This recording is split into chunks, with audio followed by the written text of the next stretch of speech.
Today is Thursday, May 21st, 2026, and today is National Waitstaff Day, which honestly feels like a good reminder that some of the most stressful jobs on Earth somehow still require people to smile while carrying 6 drinks at once. Welcome to Wait That's Random, This Day in History.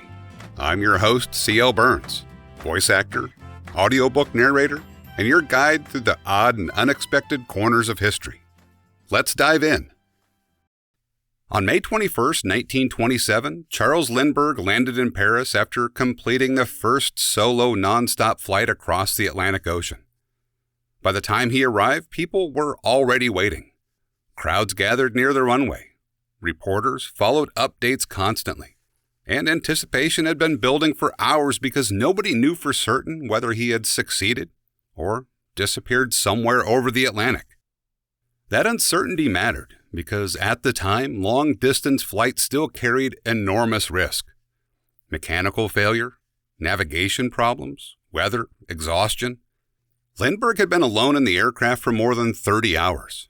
No co-pilot, very little room to move, barely any visibility directly in front of the plane because of the fuel tank placement. And when he finally landed in Paris, the reaction became immediate. Huge crowds rushed the airfield. People reportedly tore pieces from the plane as souvenirs. And overnight, Lindbergh became internationally famous. But what makes the moment stand out isn't just the flight itself. It's how quickly public imagination attached to it. Because suddenly crossing an ocean by air no longer felt impossible. It felt achievable. Sometimes one successful attempt changes what people believe can realistically be done. And sometimes something captures public attention not because it changes transportation, but because it changes entertainment. On May 21st, 1980, The Empire Strikes Back was released in theaters, and audiences already had expectations. The first Star Wars film had become a phenomenon. People knew the characters, the world, the music, but sequels at the time didn't always carry the same assumptions they do now.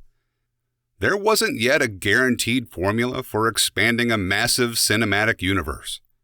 And what made Empire stand out was that it didn't simply repeat the first movie. It became darker, more uncertain, more emotionally complicated. Heroes failed. The story didn't fully resolve.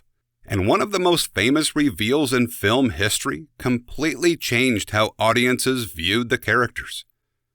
People walked out of the theaters talking about it immediately, trying to confirm whether what they had just heard was actually true.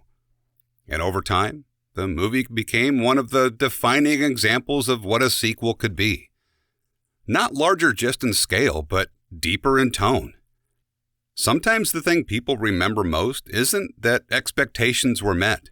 It's that they were changed. And sometimes massive public attention builds around something that never happens at all. Today in 2011, people around the world waited for a predicted apocalypse that never came. The prediction came from radio broadcaster Harold Camping, who publicly claimed the world would end on that date. And what makes the story fascinating isn't just the prediction. It's how many people paid attention to it. Billboards appeared. People discussed it online constantly. News organizations covered it internationally. Some followers reportedly quit jobs, spent savings, or made major life decisions based on the belief that the date was real. And then, nothing happened. The day passed normally.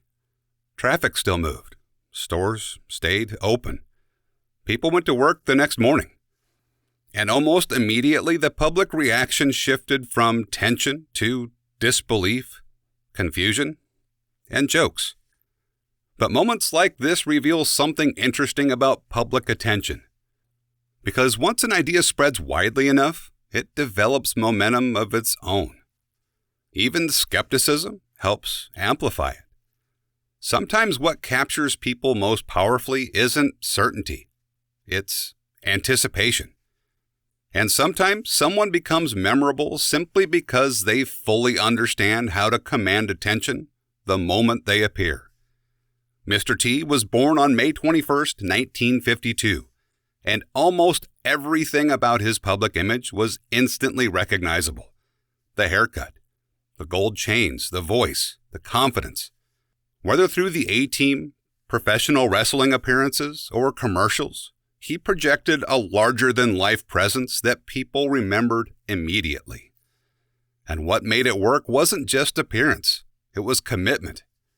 He treated the persona completely seriously. Strong opinions, direct delivery, absolute confidence in every line. And because of that, the character never felt uncertain. Audiences understood exactly who he was the moment he appeared on screen. Sometimes memorability comes from complexity, and sometimes it comes from complete clarity. At first, these don't seem connected, but they start to line up. A pilot lands and instantly becomes world famous. A movie changes what audiences expect from sequels. And millions of people spend a day waiting for something that never arrives. Different kinds of attention, but all moments where huge numbers of people collectively focused on the same thing at the same time. Anyway, that's what came together while working through May 21st. Stop by tomorrow and we'll see what the next day has to show us. If you'd like to hear more of my work or explore the books and projects I've been a part of, you can find it all at waitthat'srandom.com. I'm C.L. Burns, and I appreciate you stopping by. I'll see you tomorrow.